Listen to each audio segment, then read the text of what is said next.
غزوہ بدر کے موقع پر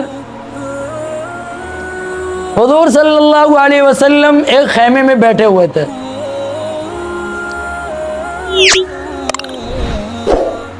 تو آپ صلی اللہ علیہ وسلم، اب جنگ چل رہی ہے، تو جنگ کے دوران آپ صلی اللہ علیہ وسلم نے صحابہ سے کیا فرمایا؟ اٹھو، بڑھو اور لڑو، اور ایسی جنت کی طرف بڑھو جس کی چوڑائی زمین اور آسمان سے بھی زیادہ ہے. اتنی بڑی جنت ہے. تو حضرت عمر رضی اللہ تعالیٰ عنہ سن رہے تھے، اور ساتھ میں وہ اپنے دامن کے اندر، اپنی جھولی مبارک کے اندر وہ انہوں نے کھجوریں رکھی ہوئی تھیں اور کھا بھی رہے تھے کھجوریں.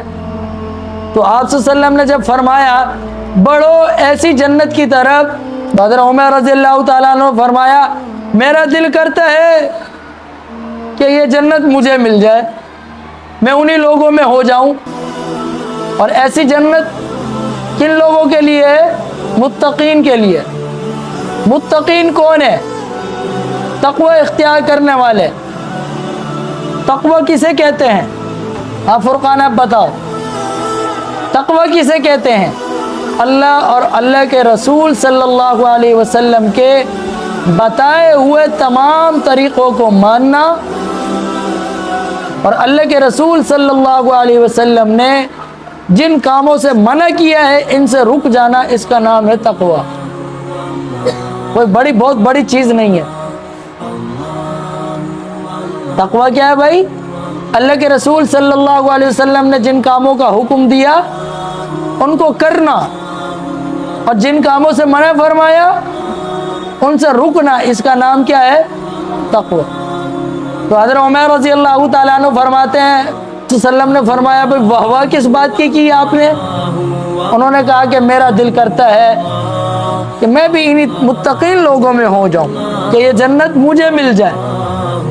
تو آپ صلی اللہ علیہ وسلم نے جواب میں کیا فرمایا کہ آپ بھی انہی میں شامل ہیں.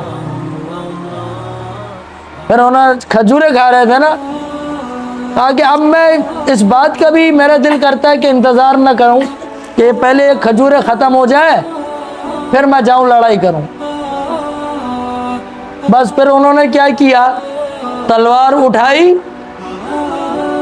اور ہم نے جنت کا بہت سنا ہے، یقین نہیں ہے، تو ہمیں بھی اگر جنت کے یقین ہو جائے تو ہمارے لیے سارے نیک کام آسان ہو جائیں. ہمارا یقین کمزور ہے، جس کی وجہ سے ہمارے لیے نیک کام کرنا ذرا مشکل ہو جاتے ہیں اور دوسرے کام آسان ہو جاتے. اللہ تعالی ہمیں خیر کی ہر بات پر 100% یقین عطا فرمائے. ایک خاتون کا حضور صلی اللہ علیہ وسلم سے عشق کا تذکرہ. حضرت عائشہ صدیقہ رضی اللہ تعالی عنہا فرماتی ہیں، یہ کون تھی؟ اکثر ہم کہتے ہیں حضرت اماں عائشہ صدیقہ، تو کیا مطلب؟ تو وہ ہماری ماں بھی تھی. سب سے بڑا رتبہ یہ ہے، یاد رکھو یار، یہ بھی کوئی آپ صلی اللہ علیہ وسلم کے سب سے آخری زوجہ تھی، سب سے کم عمر بیوی تھی، جن کو آپ صلی اللہ علیہ وسلم سے بہت محبت تھی. موت کے وقت بھی آپ صلی اللہ علیہ وسلم جب دنیا سے رخصت ہو رہے تھے تو حضرت اماں عائشہ صدیقہ رضی اللہ تعالی عنہ کی گود میں آپ صلی اللہ علیہ وسلم کے سر مبارک تھا، اور انہوں نے ہی مسواک چبا کر دیا تھا، اور ہمارے بچوں کو پتہ ہی نہیں ہے. حضرت عائشہ صدیقہ رضی اللہ تعالی عنہا خدمت میں ایک عورت حاضر ہوئی اور آ کر عرض کیا مجھے حضور اقدس صلی اللہ علیہ وسلم کی قبر مبارک کی زیارت کرا دو. اور آپ صلی اللہ علیہ وسلم کی قبر مبارک کہاں تھی؟ سارم. جی زور سے بتایا کریں.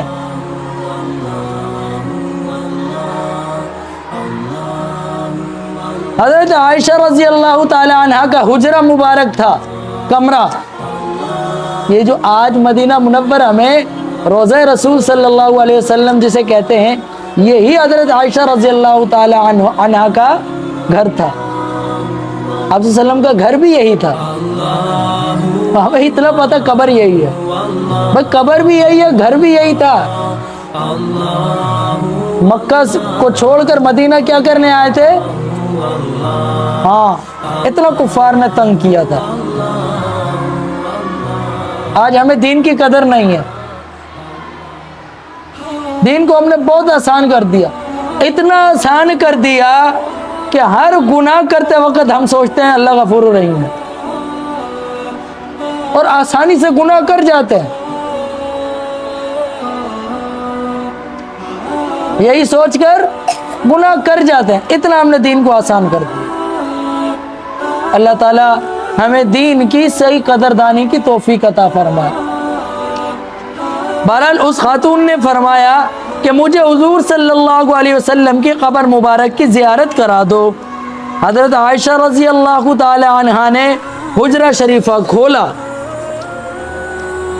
اور انہوں نے زیارت کی، اور زیارت کر کے روتی رہیں، اور روتے روتے وہیں پہ ان کا انتقال ہو گیا۔ ہے ہمارے اندر اتنا عشق،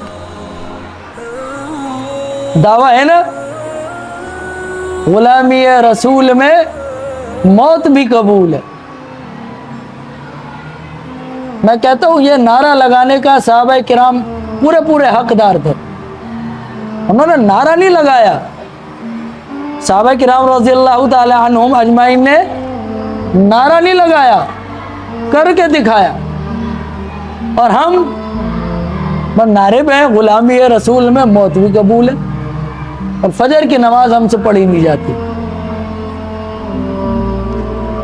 تو اس خاتون نے زیارت کی، قبر مبارک کی، اور اس کے بعد روتی رہیں، اور روتے روتے وہی ان کا انتقال ہو گیا۔ تو قبر کی زیارت کرتے کرتے انتقال ہو گیا۔ اللہ تعالی ہمیں آپ صلی اللہ علیہ وسلم سے حقیقی عشق نصیب فرما، برائے نام نہیں، حقیقی۔ جب ہمارے اندر بھی آپ صلی اللہ علیہ وسلم کی ذات کا سچا عشق ہوگا تو جتنے بھی نیک اعمال ہیں ہمارے لیے آسان ہو جائیں گی۔ تہجد دور، فجر کی نماز دور کی بات، ہم تہجد بھی آسانی سے پڑھ لیں گے۔